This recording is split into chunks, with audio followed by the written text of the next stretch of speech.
via the magic of Zoom. Bryan, how are you, my friend? What's up, Ariel? Doing good, man. Doing great. Great to talk to you. It has been a minute, but I don't know if you know this, Bryan.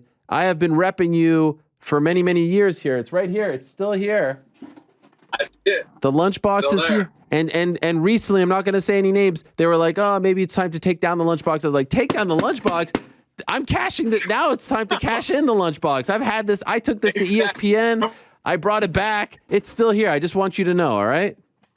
I appreciate that. It looks good up there. It looks tremendous. It's one of my favorite. Hey, I don't know who told you to take it down, but come on. Bunch of haters. Where are you right now, Bryan? I'm at my place right now. We're out camping. Oh, wow. Okay. Well, I appreciate you. So you're like in an RV or something right now? Yeah. Wow. What state are you in? North Carolina. Oh my gosh. Like, am I interrupting a family trip right now? You're good. Yeah, all good. Oh gosh. I feel horrible about this. Well, I appreciate the time. By the way, you have a farm, right? In Tennessee?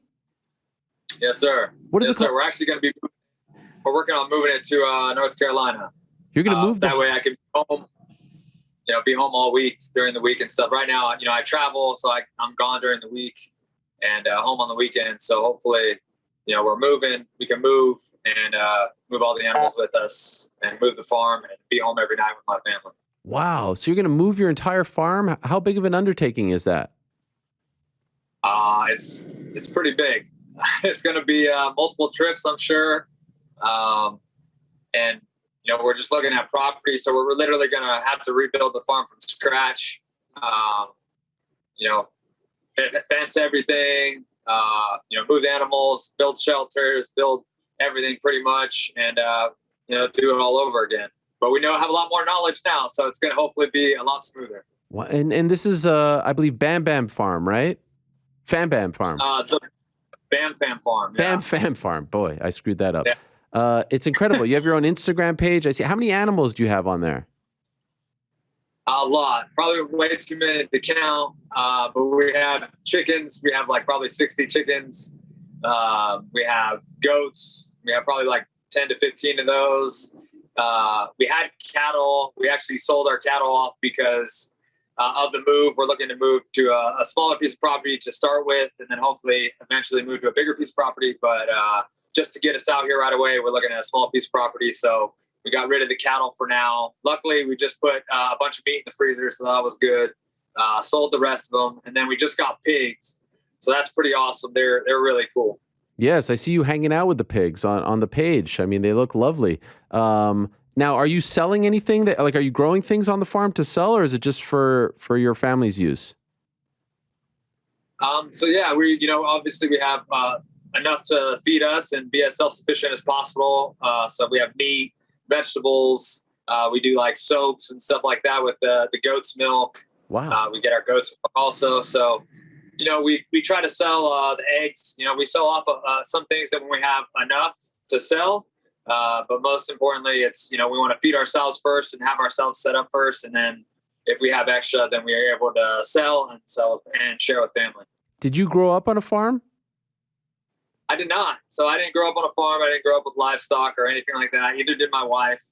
My grandpa, when he lived with us, when I was younger, he lived in Colombia. He told me that he had a farm in Colombia. And I don't know why, but it must have just stuck in my head because as I got older, it's something I wanted more and more. I wanted to have my own farm.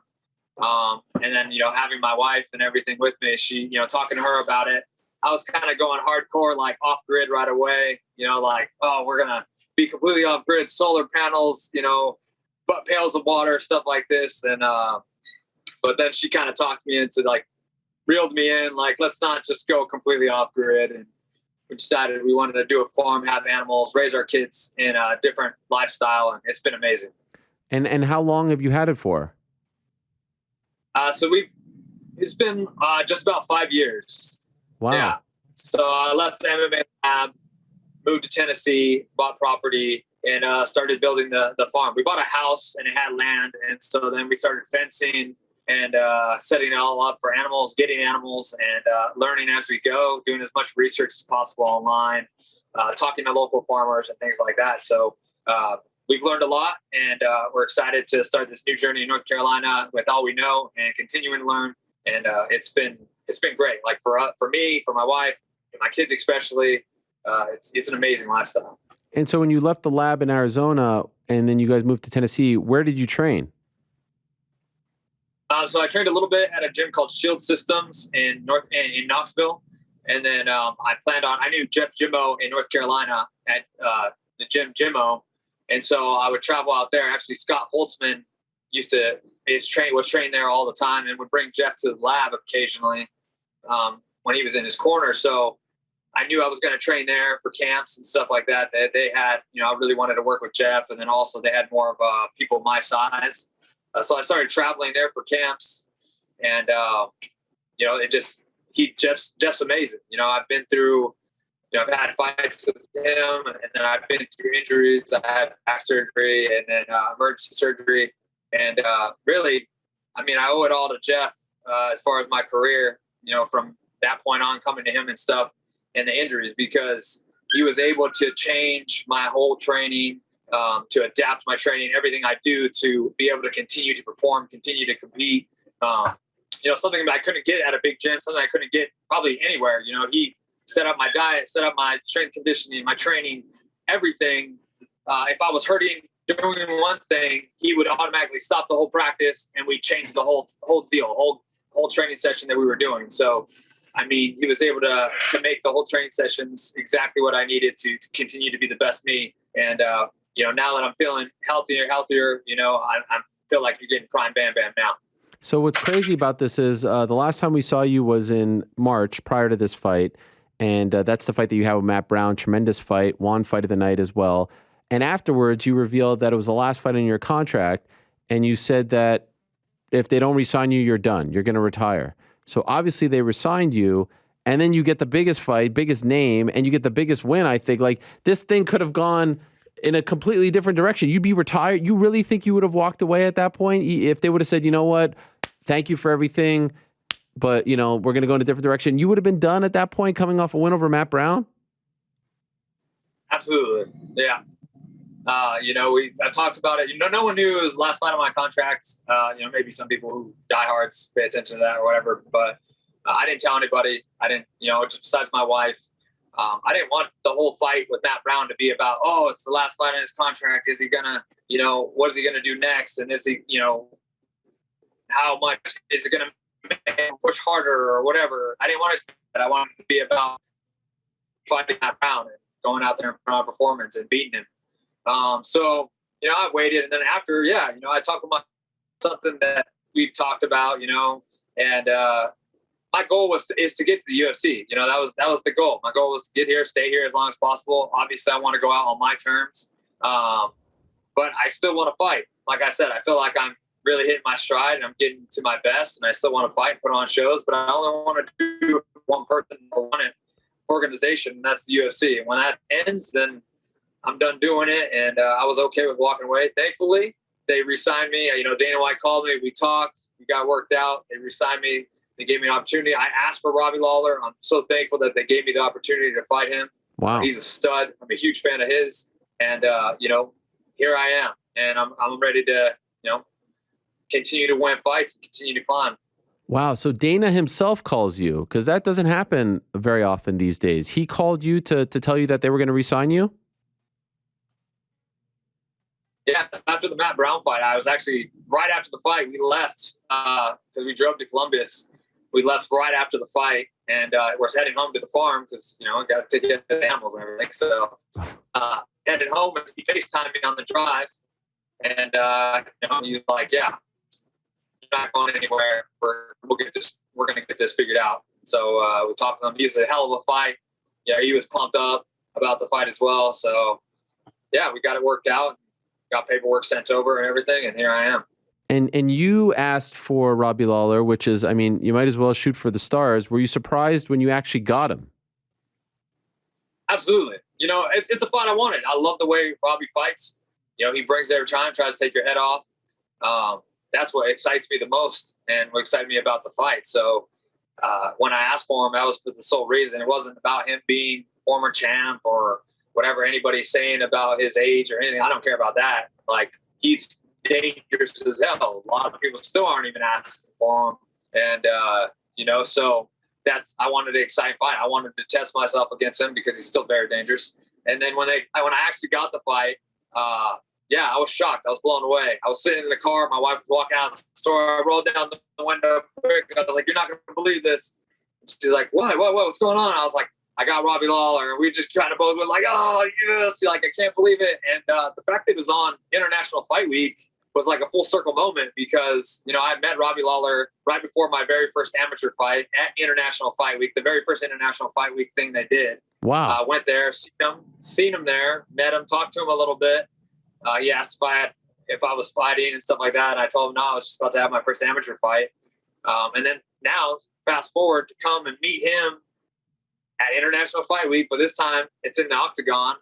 I mean, it's full circle moment. And I had my wife in my corner. It was meant to be, I had to have her there. As soon as I got the fight, I knew I wanted her in my corner because, we met him the first time. Let's go meet him again together. This time at the octagon. Wow, what a story. So you were just you just walked up to him as a fan when you saw him the first time?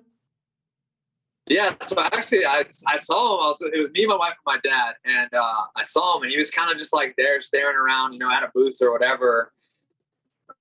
And no one was really going up to him or anything like that. And then my dad happened to went up to him and was talking to him, and I went to do something else. When I came back, my dad was talking to him. So I walked up, and then he started talking to us. My dad introduced us, like, "Hey, yeah, this is my son." And so we started talking. He's like, "Oh, you fight?" And I was like, "Oh, not yet, but I'm, about to do my first amateur fight." He's like, "Oh, cool." It was a nice guy, kind of, quiet, but it was super nice. And, of course I knew who he was. I was watching UFC at that time. And, yeah. So I was a fan then, fan now. That is unbelievable. At any moment in that fight, I mean, you're in there slugging it out with Robbie Lawler, and there's a moment where I'm like, I can't believe he's still standing after all these years, after all these punches. And I know you're locked in, so you're not watching it like we are, but like you're in there with a living legend, and you're getting the better of him. Are you thinking at all to yourself, like, holy crap, this is like a dream? Especially, I didn't know the backstory there of you meeting him 10 years ago. Do you have those moments, or are you so locked in at that point it could be anyone? It's like you're not looking at him as Robbie Lawler legend. Yeah, I'm definitely not looking at him as like Robbie Lawler legend, but it's definitely like, have those thoughts in my head like this is exactly what I thought it would be. Like, this is awesome. Like, he's trying to take my head. I'm like, I'm gonna, we're going after it. We're gonna get it right now. We're throwing back and forth. So I was excited in the moment. Like, this is exactly what I thought it would be. Exactly what I wanted. And, to get the finish was huge,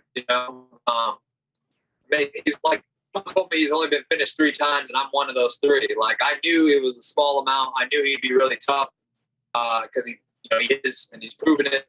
So to be one of those people to finish him was absolutely, amazing, feather in the cap. But I was kind of, when I hit him with the elbow and rattled him a little bit, I was like, oh, I'm going to kind of take my time here. But then I landed a couple clean hooks, and I saw his eyes kind of roll. And at that point, I was like, I can't let up now. This is the time to finish him. So luckily, I was able to put him away. I hope he's okay. Hopefully he made it home safely to his family and is doing all right. I'm still a fan, and it was an honor to fight him. Did you say anything to him after the fight? I said, man, it was an honor. I love you, man. I love you, man. This is thank you for the opportunity. It's an honor to fight you. You're a freaking beast. Like, and that's pretty much all I said. He said, yeah, man, thank you. Good fight, good fight. And that was pretty much it. I wanted to talk to him more in the back. But when I went to go talk to him, they said he was already transferred to the hospital. Okay. By the way, did you have a chance? Sure. I was just asking if you. Yeah, I was able to exchange our. Oh, sorry. I lost you. The connection is getting a little wonky, I think, because you're in the middle of the woods or something like that. But we're fighting through it, just like you fought through it with Robbie Lawler. Did you get a chance to tell him that you met him 10 years ago? I did not know. So I don't know if he heard it in an interview or anything like that. I was really hoping to, talk to him after and get to know him a little bit more. He seems like a really cool guy. Seems like he has a real good personality and everything. He seems quiet, but he seems like a really cool guy. So I was hoping to talk to him more. I did not get the opportunity. So hopefully maybe sometime down the road we're cross paths again. You've been in the UFC for quite some time now. 2014, it's been quite the run. Of course, we all remember that huge win over Sage Northcutt at the time, which like seems crazy not to say like that was a massive win for you considering what you've done since and what he's done since. But at the time, it was gigantic. That being said, fair to say, biggest win of your career? Oh, we lost him. Maybe for the best. Hello. That's me. It's always weird when I pop up. We'll reconnect with Bryan Barberena in a moment. I have his lunchbox. Oh, is he there? There we go. Hear me? I don't know what happened. Oh, are you? Can you hear me? Yeah, I can hear you. Oh, you're back. Okay. Oh, the connection's way better now. Maybe all we had to do was drop off. Yeah. I was biggest just one of my career. Absolutely. Yeah, even bigger. Absolutely. The Sage one was a pretty freaking big deal. You remember that? That was like a total hysteria. But considering who he is, this one probably means more, right? This one definitely means more. The Sage one, it is what it is. You know, there was just people who were, you know, high on the Sage train and all the stuff going on with him at that time with the UFC and then pushing him. You know, Robbie is definitely a way bigger win. Especially for me and the way he fights, you know, he's an exciting fighter. We're very similar. You know, I believe we're cut from the same kind of cloth. So I think fans, you know, for everything he's done or whatever, but just mainly for his fighting style and who he is, this is definitely a way bigger win. And so at this point, I saw you say in the post-fight interview, like you feel like you're ready to go on a run now. Like you feel like you're coming for these top dogs at 170. It's all coming together for you in your life and your training, your farm, everything. This is it. This is your moment. Oh yeah, absolutely. You know, I believe I'm hitting my stride. You know, I feel like I'm the best I've ever been. I'm only going to continue to get better, continue to improve.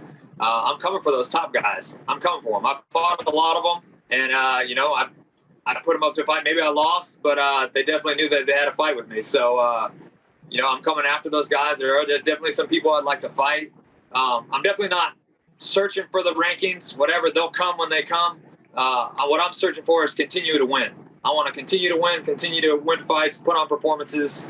If I continue to do that, the rankings will come. I'll get a number by my name. Next thing you know, I'll be a title contender. And next thing you know, I'll be fighting for the title. So if I can continue to win fights, continue to put on performances, I'll get there pretty quickly. All right. So last time you told Dana you wanted Robbie, who are you asking for now? Guys who are going to come to fight. You know, I'm not to fight anybody. I'm not saying it just has to be a stand-up fight because this is MMA. But I want guys who are going to bring it. There's some names I got, you know, that I'm interested in fighting. Some of them may be out of reach for now, but there's definitely names on the table that I want to fight. You know, Nico Price. I'd like Vicente Luque. Maybe a rematch with Vicente would be awesome. Gilbert Burns would be great. Oh yeah, Ponzinibbio. My coach actually reached out to Ponzinibbio. He was working the table right there doing UFC Espanol. He reached out to him and said, "Hey, let's set it up. You know, I'm down for that." He's a legend himself for the Latin America. Right. So that's a pretty cool fight. I say let's do it. I'd love to. If it's another Latin fighter, let's go do it in Colombia. Let's go back to my country, my dad's country. Let's go there. Let's headline an event in Colombia. I believe it'd probably be the first event there. Let's do it. I'll pack that stadium. By the way, what's Bam Bam's Summer Slugfest 22? Oh, that's the shirt, the fight. Bam Bam Summer Slugfest. We just fought in summer. It was a slugfest. This is the shirt. This is the shirt for the event. 22. I love it. Summer of 22 is a slugfest going on. Can people buy that? Absolutely. Yeah, you can buy the shirt at bryanbarberena.com. Man, look at you with the merch. Can people buy the lunchbox too? Lunchboxes are all sold out. Yeah, I did a re-up on the lunchboxes. Has a little bit different design than that one, and they sold out pretty quickly. All right. Well, I'm proud of mine. I'm not giving it away. I'm not even though the beard is a lot different. Your whole look is different in this picture here. But I like what you got going on here. You got the farm. You're living a great family life. You got the kids out there, and your wife was in your corner. Was that the first time she was in your corner? This is the first time she's walked to the octagon with me. So normally she's been in my corner a few times overseas when I've traveled for fights and stuff. But normally she just sits in the back and watches on the TV in the back. This time I told her, like, Like, she has to be in my corner. Like, I really want her there. It made sense. It was just perfect with the whole thing of us going to meet Robbie the first time. I wanted her to be there. And it being the biggest fight of my career, like, I have to have my wife there with me. She's with me there in all the big moments of my life, all the low moments, high moments. So she's always there. She had to be there for the biggest fight of my career so far. And it was great having her in there, having her in my corner, having her all fight week. Normally she comes in late with the kids and they're there. But it was nice to have her there all week with me. By the way, what was her role in the corner? Like, was she striking coach? Like, what was she doing? Yeah, she was going to be the third round hype talk up. Nice. You know, tell me what I need to hear, smack me if I need it, wake me up kind of thing. Like, this is it. But yeah, thankfully we didn't get to that point. Otherwise, she said, I thought for sure she was going to be yelling at me to put my effing hands up and all this stuff. But she said she had to bite her lip and wasn't going to. She was mic'd up too. My coach made her get mic'd up. So. That is great. Well, Yeah. Luckily for you guys, it wasn't necessary, so you'll have to have her back in there in the future. Congrats, man. Very happy for you. Congrats on the new contract, and then congrats on this massive win. The old school fans obviously have been watching you for a long time, and it's great to see everything come together for you now at this point in your life. So well done. Keep it up. Looking forward to the next one. And thanks for doing this while you're on vacation. I really appreciate it as well. And good luck with the move as well. Oh, thank you very much. I appreciate you having me on. Pleasure. And, man, look forward to putting on more performances for you guys. All right. Talk to you soon, Bryan. All the best to you guys. Yeah. Thank you. Appreciate it. There he is, Bryan Barberena.